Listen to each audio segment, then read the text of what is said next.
અમદાવાદના science city ખાતે computer સંબંધી ટેક એક્સપોનો શુભારંભ 2 દિવસીય પ્રદર્શનમાં speed vending sessions, cyber gaming championship જેવી વિવિધ પ્રવૃત્તિઓ સામેલ. દેશભરમાંથી 104થી વધુ ટેક અગ્રણીઓએ લીધો ભાગ.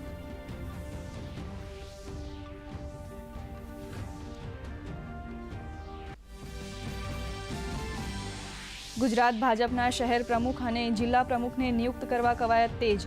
ગાંધીનગર કમલમ ખાતે આયોજિત બેઠકમાં વય મર્યાદા, પસંદગીના માપદંડ સહિતના ધારાધોરણો અંગે અપાયું માર્ગદર્શન. 10 જાન્યુઆરી સુધીમાં સમગ્ર પ્રક્રિયા પૂર્ણ કરવા અપાયા નિર્દેશ.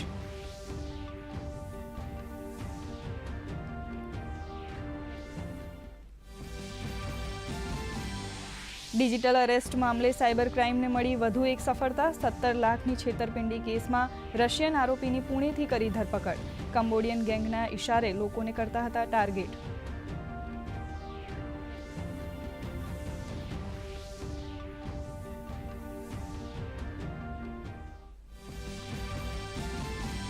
ગૌશાળા અને પાંજરાપોળોને પશુ નિભાવ માટે સહાય મેળવવા માટેની અરજી પ્રક્રિયાનો આજથી પ્રારંભ. ઓક્ટોબરથી ડિસેમ્બર માસ સુધીની સહાય મેળવવા 15 જાન્યુઆરી સુધી કરી શકાશે અરજી. ગૌ માતા પોષણ યોજના અંતર્ગત 19 કરોડ રૂપિયા સહાયની કરાઈ ચૂકવણી.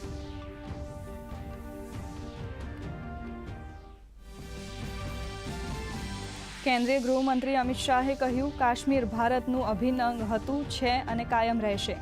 કાશ્મીર પર પુસ્તકના વિમોચન પ્રસંગે ગૃહમંત્રીનું સંબોધન. સંવિધાન સભા પણ કલમ 370ના પક્ષમાં નહીં હોવાનું જણાવતા ગૃહમંત્રી.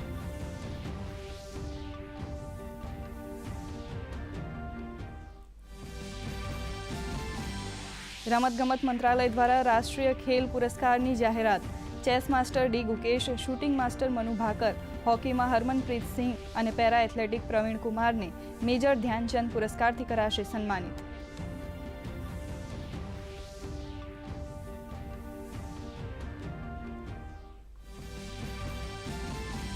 સતત બીજા દિવસે ભારતીય શેરબજારે નવા વર્ષને વધાવ્યું. સેન્સેક્સમાં 1436 આંકનો ઉછાળો. નિફ્ટી 24,200ની સપાટીથી નજીક બંધ. ઓટો આઈટી શેરોમાં શાનદાર પ્રદર્શન. રોકાણકારોની સંપત્તિમાં 5.5 લાખ કરોડ રૂપિયાનો વધારો તો ડોલર સામે રૂપિયો વધુ 10 પૈસા તૂટ્યો.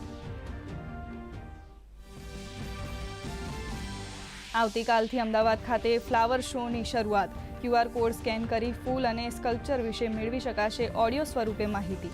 મુલાકાતીઓ માટે night flower park, prime time મુલાકાત સહિતની વિશેષ સુવિધાઓ ઉપલબ્ધ.